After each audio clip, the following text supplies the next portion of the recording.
Hi, my name is Jan Benham. I have been a holistic health practitioner and an aromatherapist for over 40 years and a teacher for 35. I taught mainly in Canada, but now live in the Netherlands. Today I'm going to show you how to make a simple basic white lotion. This lotion can be used for many reasons.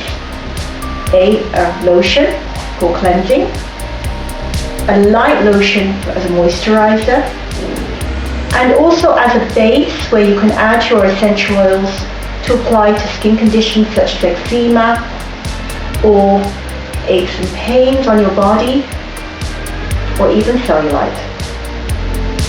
So let's begin.